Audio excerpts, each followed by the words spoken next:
Ransomware, I hack in, I lock up your data and say, pay me. And so for that reason, we're going to likely see any size company, any type of industry be in the crosshairs.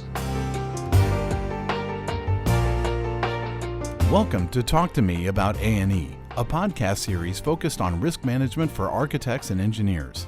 Host Dan Bulow, Managing Director of Willis A&E, will engage experts across the A&E spectrum on topics ranging from contract details to the broadest trends impacting design professionals in North America.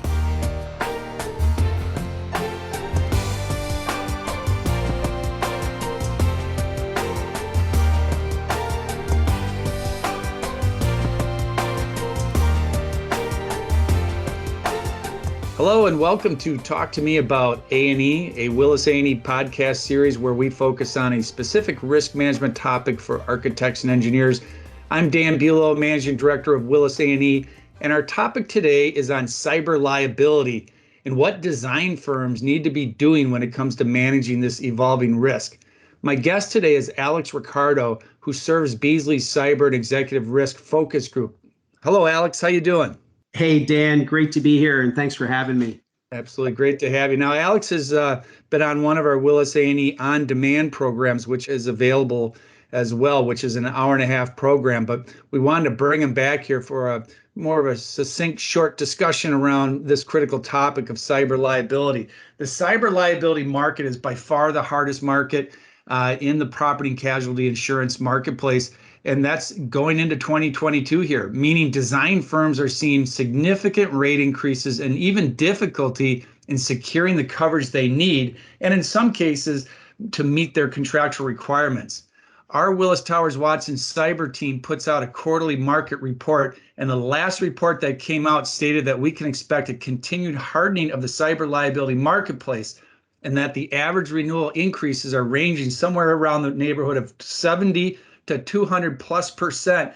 And it's sometimes higher than that, particularly for underpriced programs and when security controls are lacking for challenged industry classes. And oh, by the way, guess what? Construction and A&E are considered challenged industry, meaning they are seeing a lot of claims coming out of this sector. So what is driving this, and what can design firms do to mitigate their cyber liability risk? This is a very important question, and fortunately, we have Alex here today to help us answer this question. So let me tell you a little bit about Alex. So Alex Ricardo is based in New York City and provides support and guidance to Beazley's insured base from both a breach preparedness and breach response perspective. Alex has over 20 years background of service to Fortune 500 corporations and government agencies addressing information leakage prevention, data e-discovery, messaging encryption, internal threat management. And Alex is a certified information privacy professional, CIPP, for the US, which is a credential issued by the International Association of Privacy Professionals, IAPP. This credential demonstrates Alex's breadth of knowledge on privacy principles, general privacy law, and information security best practices throughout the United States and the world. Prior to joining Beazley, Alex worked with Kroll Incorporated, a leading global security and risk management company, where he was their privacy subject matter expert and zone leader for the data breach service group. And so we're lucky to have Alex. And one of the things that with these programs, I think it's important for any leader of a design firm to be listening to this and getting this type of information, but you also definitely need to plug in your IT folks and anybody that consults on your behalf in this area, because it is certainly highly specialized. So Alex, let's start off here with this question here. The cyber marketplace is very young, right? In fact, it was only a few plus years ago when A&E firms started even purchasing a standalone cyber liability policy. In fact, many question a design firm's cyber liability exposures. The Target breach in 2013 was the big event that captured a lot of attention after hackers stole over 40 million in credit cards, and we saw $18 million of a settlement. But most design professional firms really don't have much, if any, of that exposure. But things have changed dramatically in the last year or two, and we are now in what we could be described as a hacking era. And what are some of the ways cyber liability and risk has evolved over the years, Alex? And why has ransomware become an emerging risk in the last several years? Great question, Dan. So cyber risk has evolved so many ways over the last couple of decades. The whole concept of cyber risk in general probably began with the dawn of the internet back in the mid 90s. So back then, the big concerns that most cyber underwriters were concerned around were primarily things like viruses, denial of service attacks. This is back in the days of when eBay and Amazon and other e-tailers started to come to fruition. And then everyone got nervous with Y2K. And that term became the buzz term for a few years, and we all survived it. We got past it. And then a nuisance factor emerged called spam. And then we had to deal with various technologies that help prevent spam. Then 2003 came around, and that's when the first privacy notification law came on the books. California introduced SB 1386. And that was the real beginning, if you will, of the what I would call the modern cyber risk that we see today with hacks. Hacks take on a variety of flavors. Data breaches just happens to be one of them. But everything from ransomware, cryptojacking, other types of hacking perils can occur. And that's been the big concern with cyber underwriters lately, is how the compounded risk of multiple perils on one single hacking event is what's keeping them up at night. And so ransomware is the current flavor. It's the flavor of the day right now, and it has been for several years. And so with that is where we're seeing the primary emerging risk occurring, is with ransomware. It is an efficient way for actors to make money, which is why that has been the pain point, if you will, for the last several years. Data breaches, if you can envision, we would have to hack in, look for private or sensitive data, exfiltrate it, and then go to a dark web, for example, and find a buyer. That's a lot of hoops for the attacker to go through in order to get money in their pockets. Ransomware, I hack in, I lock up your data and say, pay me. And so for that reason, we're going to likely see any size company, any type of industry be in the crosshairs. And that's really kind of why we're seeing this resetting, if you will, of the insurance marketplace, right? And really, when they were establishing pricing and trying to figure out how best to underwrite this risk, a lot of this ransomware exposure really wasn't contemplated, I think, is what we're kind of seeing here. So when you see about 70 or 100 or 200% rate increases, because some of the premiums that we were seeing were very low. I mean, you could see, $10,000, $7,000, $10,000, $15,000 premiums on pretty sizable accounts, if you will, from an A&E sector. It doesn't seem like it takes much to have a claim that's going to move the needle on the loss ratio on something like that. As we always say, cyber risk is still an ever-evolving risk. It is a moving target every day, in fact. We could be having this podcast 6 months from now, and we could have a whole different discussion around the risk landscape. But the primary driver probably for the last couple of years, again, is this concept of compounded risk. And unfortunately, what the underwriters have started to see is how that single hacking event can cause the attackers or the actors to start looking at, well, if I'm already in here, let me do ransomware. Hey, while I'm doing ransomware, nothing says I can't go look for data and steal it and have a data breach. Hey, while I'm at it, I can also do cryptojacking and use this company's CPU power to go mine for cryptocurrency. And the list goes on. The possibilities are endless in that capacity. So that is what's been sort of surfacing in the last couple of years. And with that, it's going to cause an evolvement of how the cyber underwriters underwrite the risk these days. Yeah, and again, Willis A&E, we strongly recommend a standalone cyber policy. But as we'll get into this, that really is your second line of defense. Your first are these robust IT practices, and we'll get into that and talk about that. But you need to keep in mind that these cyber liability policies will be covering your first and third party exposures. And arguably, a design firm could, count on having some third party coverage for cyber related incidents. But that's not, again, as we get into this, where we're seeing these claims coming in. We're seeing these as first party, and you don't have any coverage anywhere else for first party. And what we're also seeing is some of these carriers starting to say, well, we don't want to have these third party exposure. And so you're going to start seeing some exclusions and certainly some limited reduction of limits specific to that. So Alex, let's drill down a little more on this ransomware. How do these hackers commit ransomware? Great question. I get asked this quite often. People are fascinated in ways of trying to just understand and get in the mindset or look through the lens of these attackers. It is a complex process. One of the tools or frameworks we often at Beazley use to describe these attack approaches is what's often referred to as the cyber kill chain. It is just a framework that was devised, oh my goodness, about a decade ago by Lockheed Martin Corporation.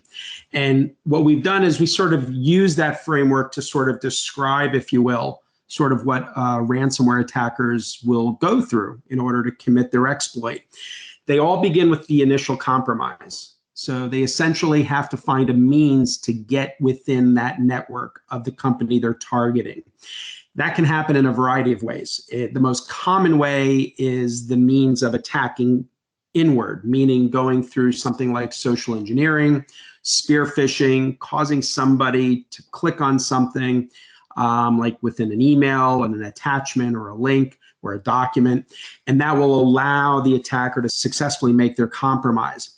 Sometimes it could be the other direction, where the attacker is going to lure an individual to come to them. The most common one we see, forgive me for bringing it up as an example, will be like a pornographic website. Having somebody click on a link, click on an image that they're not supposed to, and by doing so, it allows the compromise to occur.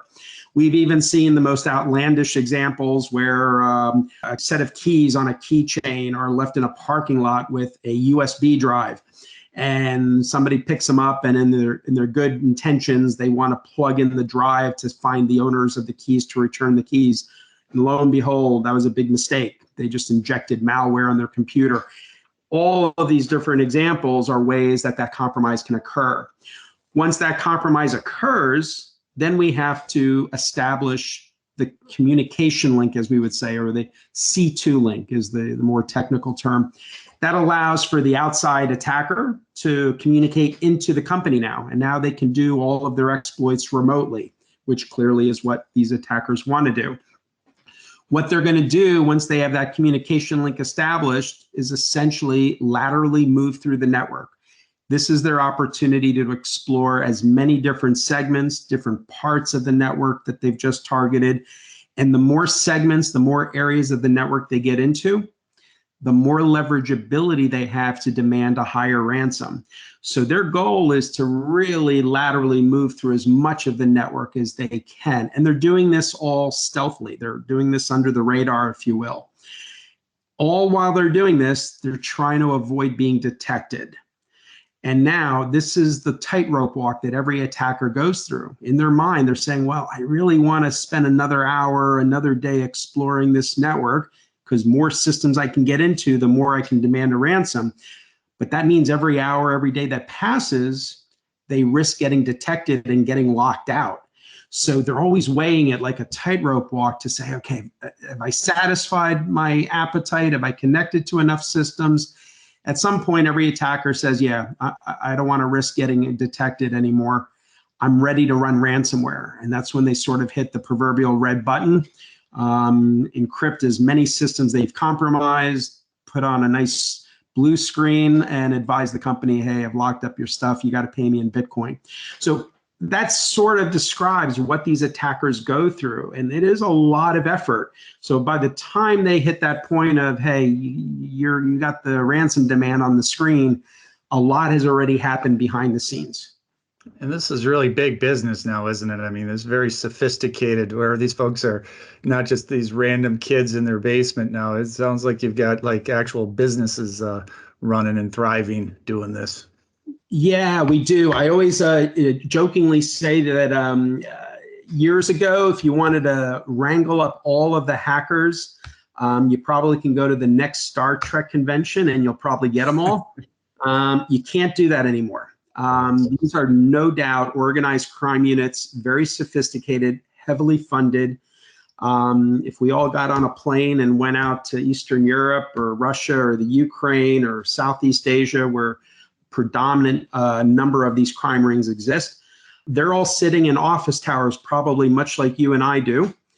sitting at cubicles. They probably get benefits. They get a payroll check and vacation time and everything else that we get. And they're obviously sitting in jurisdictions where those governments turn a blind eye, no doubt. So unfortunately, yeah, this is a very sophisticated crime business these days. This is definitely not that lone teenager in mom's basement at 3 a.m.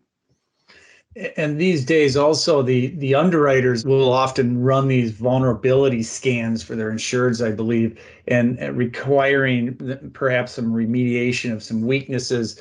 It's fair to say that these hackers are probably running these same scans to help select their next victims, I'm assuming.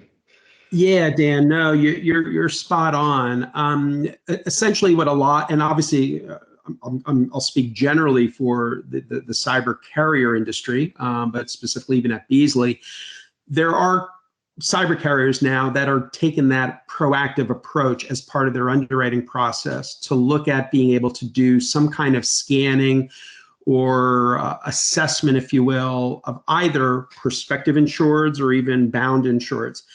Now, the one thing I can say very clearly, all these kinds of scans are what are often referred to as external facing scans.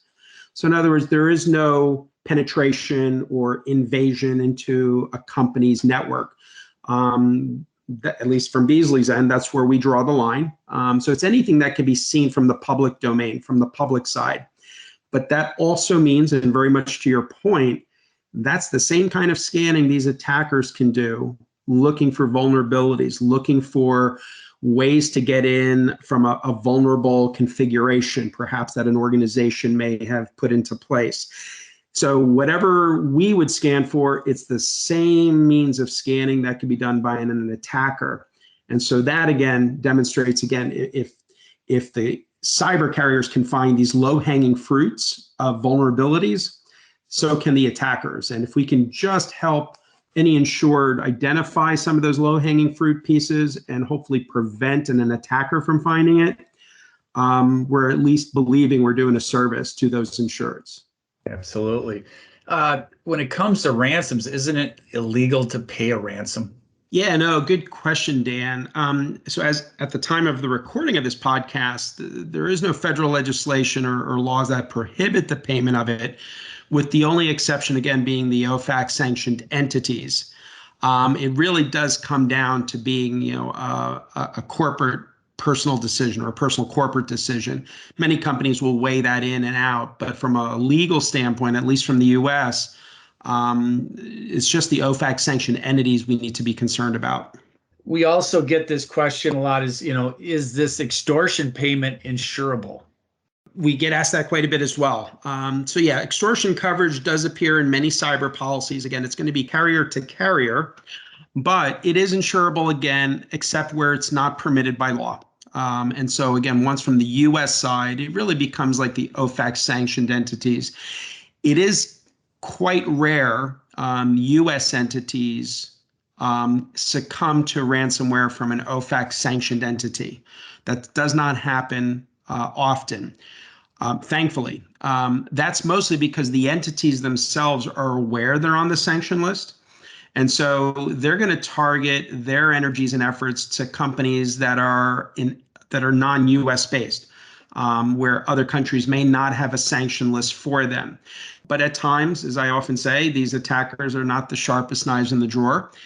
You may once in a while have an OFAC sanctioned entity go after a US company, they're unaware of it. They come to learn the hard way. They've done all those energies and efforts to compromise this company, and then they come to learn they've reached a US entity and now they're not going to get paid. So it can happen, but it is rare. Yeah, and given the fact that these hackers are in your system snooping around, there's a very good chance that they probably have a copy of your insurance policy, your standalone cyber liability policy. Where do you safeguard? They keep it under your mattress, or what do you suggest on that? Yeah, no, it's also a good question. And cyber underwriters have started to notice this over the last couple of years. by way of the forensics investigations of active incidents that we've been dealing with over the years, the evidence shows that these attackers are going around snooping and sleuthing through the network, looking for evidence of cyber coverage.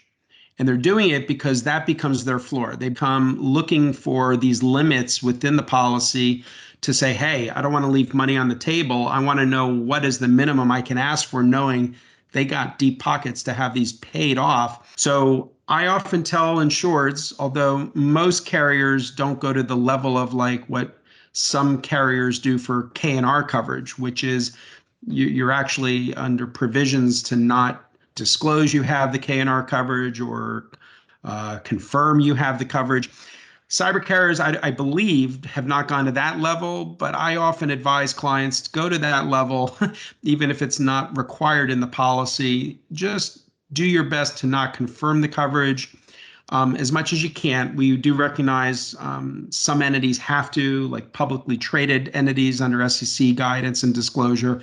But if you can keep quiet about the amount of coverage you have, not have it be easily identifiable on your network, that can help offset the advantage, if you will, to these attackers if they were to come across and stumble across the fact that you have the coverage. So safeguard it as much as you can from the network as possible. Okay. And then these folks like getting paid in Bitcoin. Should a company get a Bitcoin wallet for that rainy day? Yeah, so Bitcoin is the cryptocurrency of choice. Every once in a while, we'll hear about a different cryptocurrency being demanded, but Bitcoin is the go-to currency, if you will. I actually do advise clients not to get a Bitcoin wallet. The primary reason is these Bitcoin wallets, these accounts, they're not so-called FDIC insured. There is no regulated industry to them. There's no regulatory standard. There's no insurance for these accounts. So they get hacked into in their own right. So having the Bitcoin siphoned out before that rainy day occurs is not a good thing because you're losing out on those funds. So that to me is the primary reason why I wouldn't be looking to establishing your own Bitcoin reserve. The other reason is because there are providers out there that at the time of need, if you had the unfortunate situation where you had to make an extortion payment, there are firms out there that do the payment and facilitate the payment on your behalf. So therefore, they absorb the risk of their own Bitcoin reserve being stolen rather than your organization. So for those reasons, we advise clients don't create a Bitcoin wallet, don't get Bitcoin reserve. If you had the need to make a payment, at least from Beazley's end, we would have a payment facilitator and ransom negotiator at that help the company through that process. Yeah, that's important. And I think as you've noted here, these policies are not all the same. So you got to know what you have for coverage. And it's changing. A lot of the market is definitely continues to change here. And one of the changes that we've seen this year was the requirement by most carriers now that certain controls are in place before even offering a quote, even a renewal quote. Talk to me about these controls and what protective measures Beazley is requiring that firms have in place. As I mentioned in the beginning of the podcast, the evolvement of this risk, especially in the last couple of years, has really shed light around compounded risk. And the concept of compounded risk is just magnified by certain series of controls that might be lacking at some companies. And so what cyber underwriters have started to identify is that there are certain controls that are, quite frankly, paramount. They're almost essential these days to help avoid a lot of this kind of risk from occurring. So things like the one that you may hear quite a bit is like multi-factor authentication. And for any of the listeners not familiar with MFA, as we often call it, it's the concept of having a second password to get into a system. So the first password is one that you may have memorized, but the second password is one that might be a 6-digit number that is texted to you after you attempt to log in, for example. And many of us may have experienced that with maybe our online banking. That second password, or second factor, as we say, is the means of helping assure that a system does not get compromised by an attacker. Because the attacker might steal your password that you memorized, but unless they also stole your physical phone where you're about to get that 6-digit PIN, for example, it's pretty highly unlikely they're going to be able to compromise that system. So the concept of multi-factor authentication has really become quite important from an underwriting standpoint. And so that's just one example of a series of other types of technical controls or security measures that underwriters are going to start looking for and finding to be of importance as part of their underwriting process. And so, yes, in these last year or two, we've started to see where the underwriters have become, quite frankly, a little more scrutinizing in terms of these controls, because they recognize the importance of these controls in this era of compounded risk. No, great points. And what's happening here is we're seeing it evolving in the standard of care, in order to manage this risk. And in design firms, we've had a lot of different claims that would be in that, cyber related area. And one we just had recently, I would maybe describe it under this social engineering. I'd like to get your take on this, but what we had was an architect approved a payment application. And this payment application was identical to the last payment application, and that the owner wanted to, have the architect sign off. The contractor completed this work. The difference is that where the money was being transferred off at the end of the day went to some offshore account into somebody else's hands, and you have a very disgruntled owner that arguably made their own share of mistakes, but it certainly puts the design professional in a precarious position with their client, and also raises the question of the standard of care. Should there be, different ways of confirming that, this is a valid account, or this is where the money should go, and so forth. It's a big problem. Yeah, I completely agree, Dan. One of the things that at least I hear from Beazley's cyber underwriters is having the means of having certain procedures instilled around out-of-band authentication. Yeah. Some people still go by the old adage, when in doubt, pick up the phone. Yep. I'm a firm believer of that. You get some kind of request, you get something that has been changed in a process by way of email or some communication, electronic communication, and it's different, or something has changed in that process. You know what? Pick up the phone, verify that indeed. We've seen a lot of this kind of fraud occur from even like wiring instructions. So wire instruction fraud has really escalated as well in the last couple of years. And so having the ability to instill like an out-of-band authentication process, you're being asked to wire funds to a new wiring instruction, a new wiring account. You know what? Let me pick up the phone to a trusted and verified source to confirm if indeed this is a verifiable change, an actual change, or is this a fraudulent change? And so having those kinds of simple procedures added can mean a world of difference. So we definitely are seeing things like that being instilled to help avoid that. This kind of a transfer, this kind of fraudulent scheme is often what we refer to as a voluntary transfer of funds, meaning the company, the victim in this case, voluntarily in their own right transferred the funds. Even though the instructions were fraudulent, the transfer is voluntarily done by the company. Those types of schemes, those kinds of perils, often you will see in a cyber policy. The involuntary transfer of funds, where the company is not doing it, a hacker got in and the hacker is executing on the transfer. Those types of scenarios of perils are usually going to be covered by like a fidelity or crime policy. You generally will not see involuntary transfer of funds coverage within a cyber policy. So it's just important to know the difference. I know it might be subtle, but yes, you'd be looking to your insurance broker for those subtleties and making sure the right policy is covering the right peril.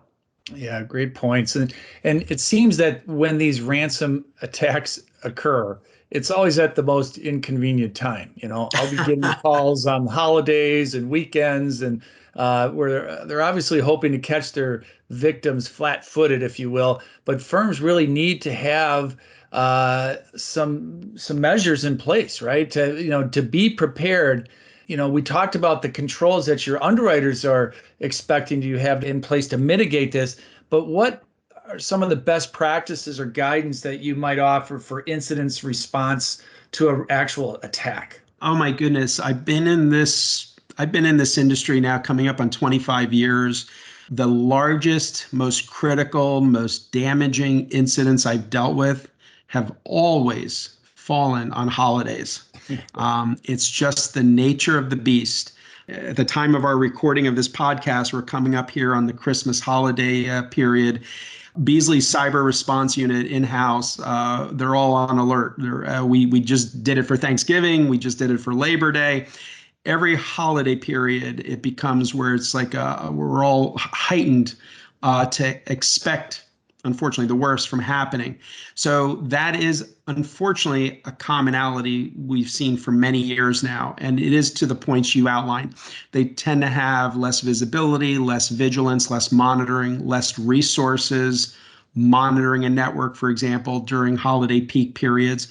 So the attackers take advantage of that. There are a few measures that we often advise clients just to put them in a better position and a better prepared position for when these kinds of things happen. So we're going to do our darnest to help companies avoid having the risk occur.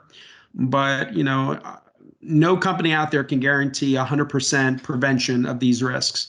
So let's prepare a company for when and if it were to happen. Some of the things I advise clients to do, most fundamental, have a proper incident response plan established. That is not something that is going to be drafted or created overnight. Companies spend months at times building out and having formulated a response plan. Keep in mind, response plans are not just for the IT professionals. Many companies build response plans for the business stakeholders. So IT professionals maintain their own series of response plans for a series of different types of events, but the company should have a cyber response plan for the business team, meaning the legal folks, the IT folks, the risk management team. You have an HR department that might be involved in some instances with these types of incidents. All of a sudden, you're looking at 6 to 8 stakeholders that go outside of IT. Well, those are the people that need a plan. They need a game plan to put on the table and say, okay, what are we about to do when we just had this attack occur? Those plans having in place have served companies well over the last couple of decades. So I can't speak more importantly about having a proper incident response plan like that in place. From Beazley's end, and I know from all of our peers, all the cyber carriers, they definitely recommend this as well. And just about every top line cyber carrier is going to offer resources around formulating or crafting those plans. And as a company, you want to take advantage of that. Definitely have that in place. Then the other thing I would recommend is make sure you go through proper tabletop exercises. Going through the fire drill, test that plan, pull out that plan once or twice a year, put up a fictitious incident and see how the plan works. Test out the team. Having a prepared team that has gone through regular and routine drills serves far better when the real deal hits. I have seen it time and time again where a team that has gone through these tabletop exercises, they find themselves in a far better position when the real matter occurs. Also, just as a side note, from a regulatory standpoint, if a regulator were to come in to investigate a cyber matter, having demonstrated you go through tabletop exercises and routine drills puts you in a much more favorable light with that regulator. So again, another reason, in my opinion, another important reason why you would want to make sure you conduct those exercises. And then test your employees on various things. Many companies these days do what's known as ethical spear phishing exercises. Essentially, they will send scammed emails to their workforce and see how many of their employees fall for the scam.